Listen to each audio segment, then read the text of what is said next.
Hello and welcome to another video on the RF Workshop channel. For today's project I'm going to be making a kickstand for my Suzuki TS200R, which is an Enduro Dual Sport 2-stroke. The original Suzuki kickstand had been removed off of the bike when I got it. This bracket here is all of what was left of the system. So a quick explanation of everything I have here. We've got the pivoting mount here that goes onto this bracket, which then mounts onto the bike. The spring to maintain tension on the kickstand so it doesn't flap around while I'm riding around. This is the spring mount that is normally welded onto the kickstand itself. For the main part of the stand I'm going to be using this 20mm galvanized water pipe.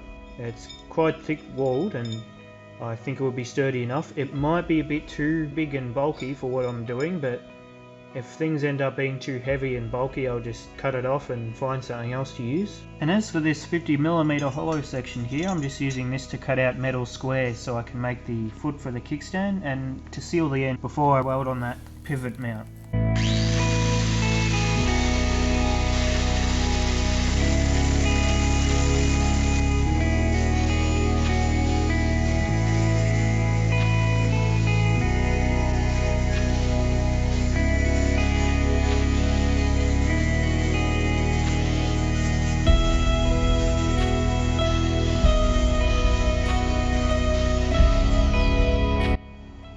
Right, so this is the foot shape I've settled on. It's wide enough that the bike should be nice and steady in mushy ground, and slim enough that it should fold away nicely with the kickstand.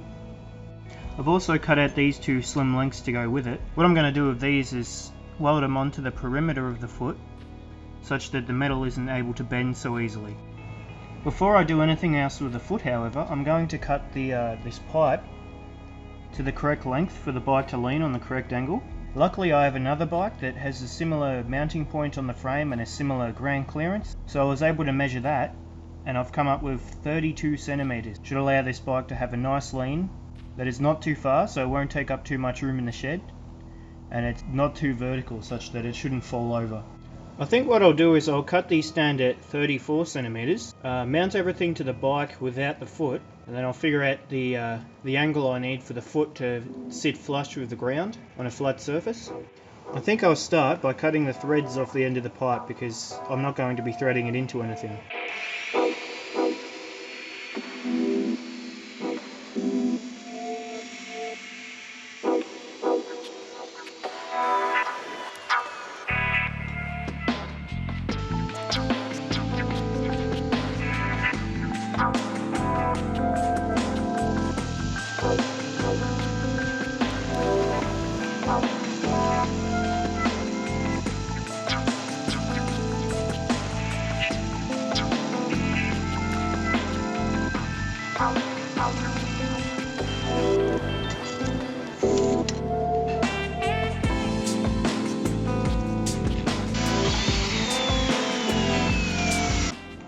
Right, so this is where we are now. Next I'm going to try sandblasting the ends of the galvanized pipe just to try and reduce the amount of toxic gases I'll be making when I weld the pivoting U-mount onto the end.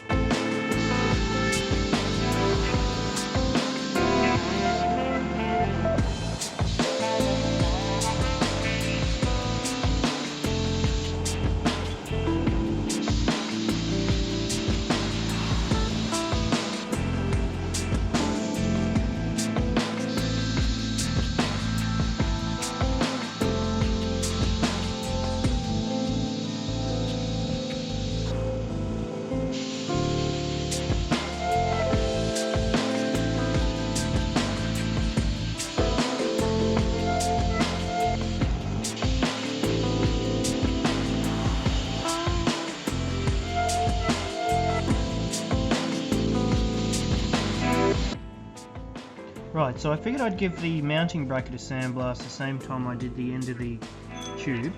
By the looks of it, it's probably not going to do much.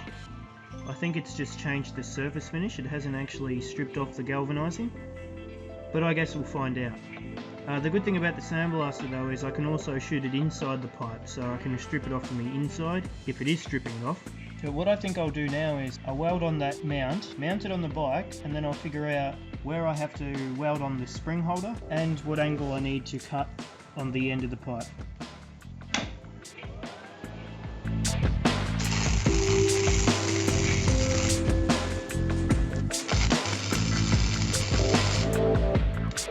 So that's it tacked on.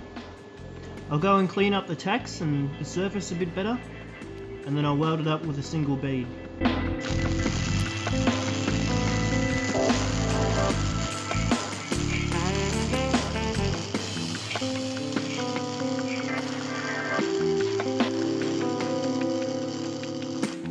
You can see that hint of yellow there underneath the weld bead.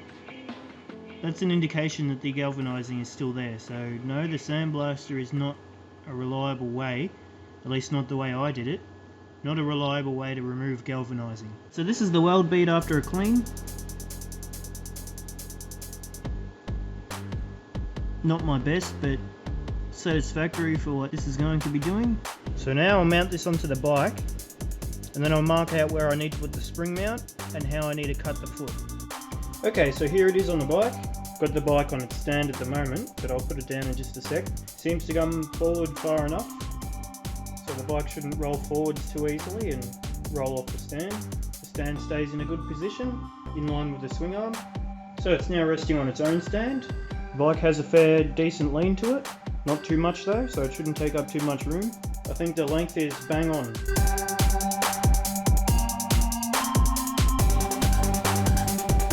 The spring looks like it's going to rub on the nut for the kickstand a bit, but if that becomes a problem I'll just find a slimmer spring.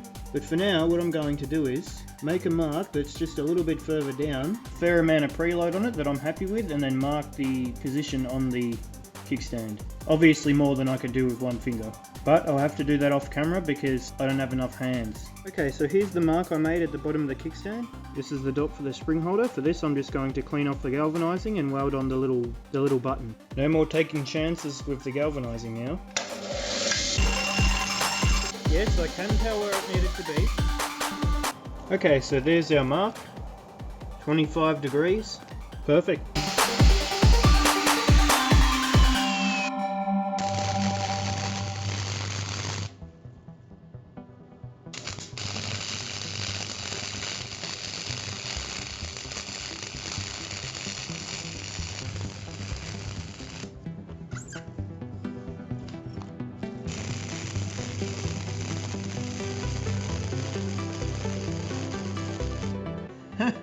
Whatever works, I guess.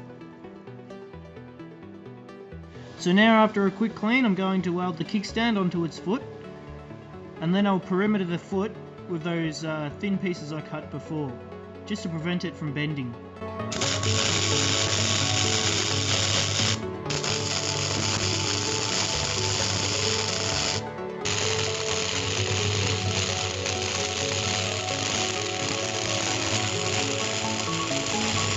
Yeah, pretty ugly. The weld's pretty bad too. I'm going to put in the sandblaster now just to clean off the welding flux. Maybe take the surface off of the galvanizing so the paint sticks to it a bit better, and to hide the angle grinder marks a bit. Well, I almost forgot to weld on the little perimeter bit onto the foot.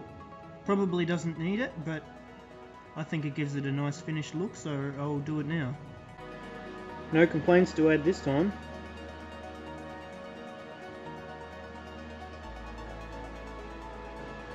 Bead is smooth and flowed. The camera makes it worse than what it looks to me, but I'm happy with that. Okay, so here's the complete unit.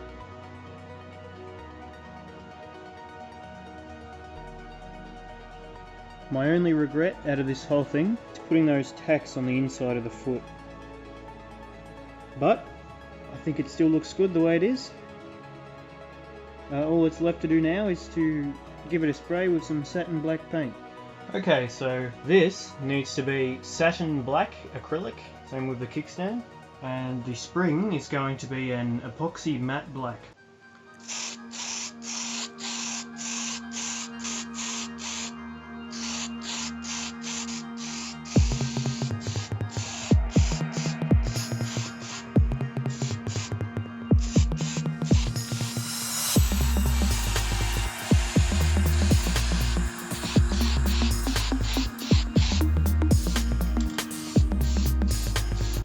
Okay, so first is the acrylic black.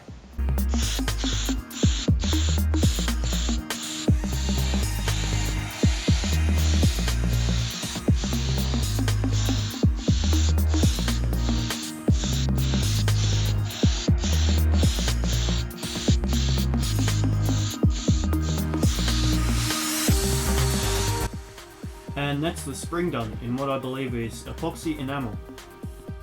So now I'll take everything down and install it on the bike.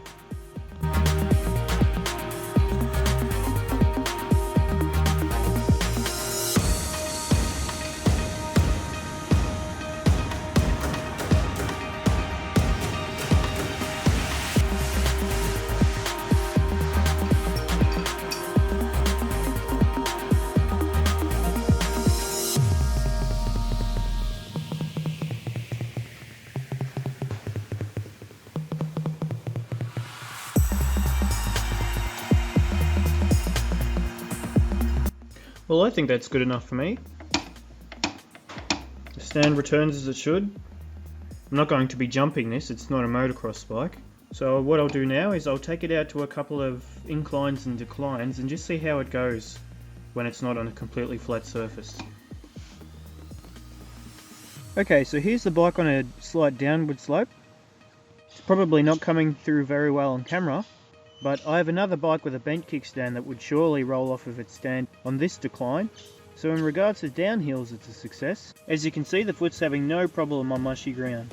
Climb might be a bit more obvious on this shot. However, I think I better put the bike back in the shed now because I'm getting eaten by mosquitoes. Well, thanks for watching.